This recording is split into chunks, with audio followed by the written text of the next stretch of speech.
ये बात उस समय की है जब श्री कृष्ण बालक के रूप में थे। श्री कृष्ण का मनमोहक चेहरा देखने के लिए दूर दूर से लोग दर्शन के लिए आते थे। मैया यशोदा हमेशा नन्हे बालक कान्हा की नजर उतारती रहती थी। ब्रजधाम, मथुरा, बरसाना के लोग कान्हा के सुंदर रूप का ही वर्णन करते रहते थे। ब्रजधाम में एक सुखिया नाम की मालिन आती थी। वह फल, फूल और सब्जी बेचकर अपना गुजारा किया करती थी। ब्रजधाम में सुखिया जब भी गोपियों से मिलती तो वो उनसे नंदलाला के बारे में पूछा करती थीं।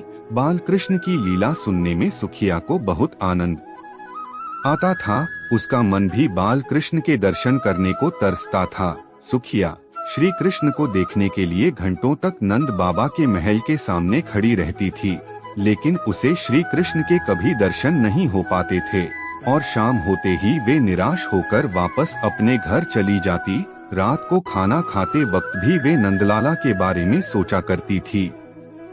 भगवान कृष्ण तो अंतर्यामी हैं, उन्हें तो सब पता चल ही जाता था।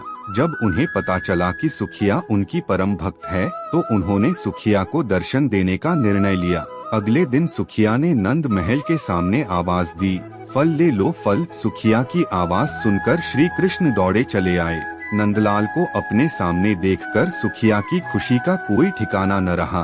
सुखिया ने नन्हे कृष्ण को बहुत से फल दे दिए। नंदलाल उस समय बहुत छोटे थे तो उनके हाथ में फल नहीं आ पाते थे। फिर भी श्री कृष्ण को सुखिया का परम प्रेम बेहद ही पसंद आया। फल की कीमत चुकाने के लिए श्री कृष्ण बार बार महल के अंदर जाते और मुट्ठी भरकर अनाज लाने की कोशिश करते, लेकिन सारा अनाज रास्ते में ही बिखर जाता था। सुखिया को भगवान कृष्ण 2-4 दाने ही दे पाए। सुखिया के मन में इस बात का कोई मलाल न था। वह तो बहुत खुश थी कि आज उसने अपने हाथों से भगवान को फल दिए और उन्होंने वो फल खाए। सुखिया मुस्कुराती हुई अपने घर पहुंची। उसकी फल की टोकरी खाली थी क्योंकि वो सारे फल श्री कृष्ण को दे आई थी। घर जाकर उसने टोकरी अपने सिर से उतारी तो पाया कि उसकी टोकरी हीरे जवाहरात से भरी हुई है। सुखिया समझ गई कि यह भगवान की लीला है।